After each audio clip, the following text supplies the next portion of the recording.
In this video we're going to have the LG OLED65GXPUA review. We will have a detailed look on the various features this product possesses. This video will help you decide whether this television is perfect for your needs. We provided a link on the description to give you the best prices on the market right now. LG's GX series for 2020 sits in the middle of the company's OLED TV range, just above the CX series, and right below the WX, for wallpaper, ultra thin and designed for, you guessed it, wall mounting. But at 20mm, GX series sets are also very thin, and while they come with a wall mounting bracket, it does not include legs for a tabletop mount, though that option is available at a modest extra cost. The GX series has built-in Google Assistant and Amazon Alexa voice control, and it also adds a gallery feature that can display stationary artwork surrounded by a faux frame inside its otherwise nearly invisible bezel. Each Hdmi input, 4 in total, on the 65-inch 65GXPUA model that LG sent us to review is 2.1, a version that isn't yet needed for existing sources except perhaps for some games designed to operate at a native 120Hz refresh rate. The 65GX also has HDMI eARC, which can pass lossless higher resolution audio from the TV back to your AV receiver or processor, and it includes an ATSC 3.0 tuner to accommodate coming advances in over-the-air TV broadcasting such as 1080p, 4K, HDR, expanded color, and Dolby Atmos audio.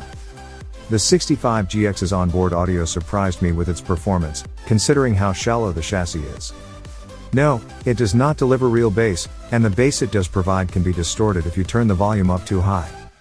But for non-critical viewing I found the sound listenable in my tabletop setup, though I also found that the set's Dolby Atmos feature offered no advantage. You can't produce a real Atmos effect without using external audio components. LG's wand-like magic remote annoyed me, much as it has in the past.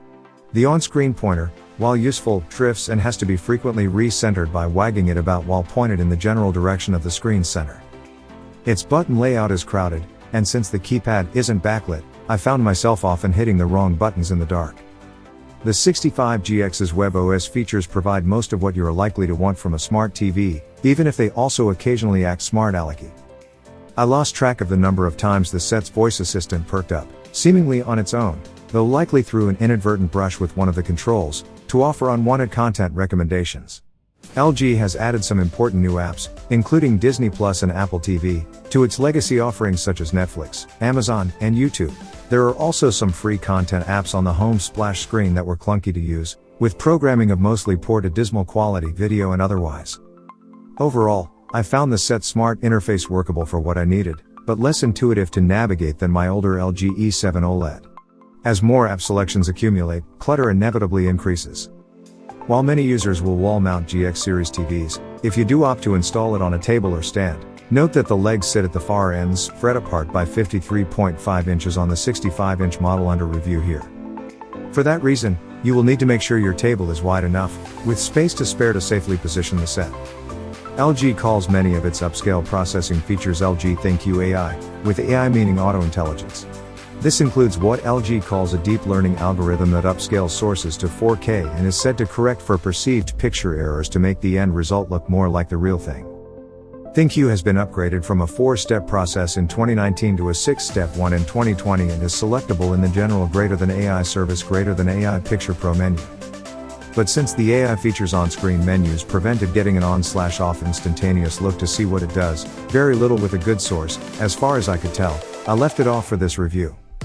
I'm also unsure of how any such auto-correction can distinguish between a problem in the source itself, which in an evaluation process I want to see, or a problem in the chain between the source and the set. Or to buy. You can get the LG OLED 65GXPUA through the link below in the description. We have checked to ensure those are the best price in the market right now. Thanks for watching.